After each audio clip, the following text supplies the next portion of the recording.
In the Hands of the Enemy. Book 1 of the Hands of Time, of the Timekeeper Chronicles. Written by Brooke Shaffer. Narrated by Brooke Shaffer. Thank you for listening, and enjoy. For Lelena. Chapter 1. Awonoruko. Names. Mississippi, 1730. Kokumbo. Skin tore under the merciless hand of hemp and glass.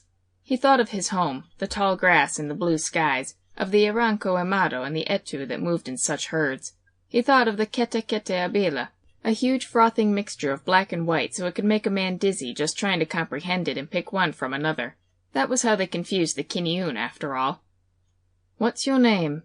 the man asked. He took a breath and stared at the metal bar he was shackled to. Kokumbo. Skin tore under the merciless hand of hemp and glass.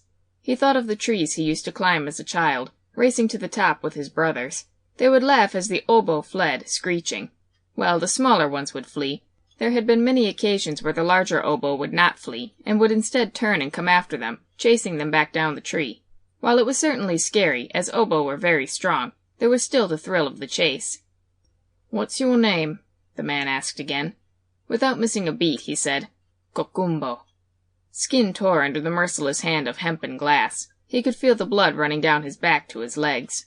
He thought of the hut where he had lived with his brothers and sisters. They lived with their parents, grandparents, even a couple aunts, uncles, and their cousins.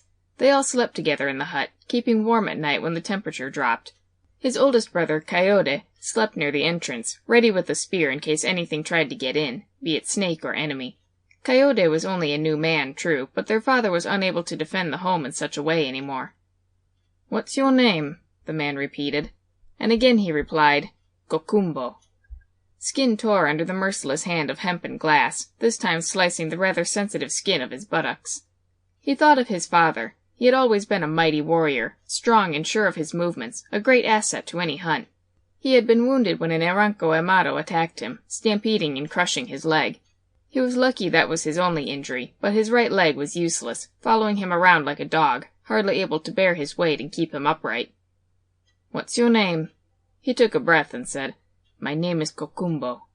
Skin tore under the merciless hand of hemp and glass. His muscles instinctively contracted, which only made it worse, but he refused to give in. He thought of his mother. 9 children she had borne, and never had she screamed. He remembered other women who could keep the whole village up at night for their wailing and birthing pains, but not his mother. She would grit her teeth and get it over with as fast as possible, then carry about her day, newborn at her breast. "What's your name?" "Kokumbo." Sample complete. Ready to continue?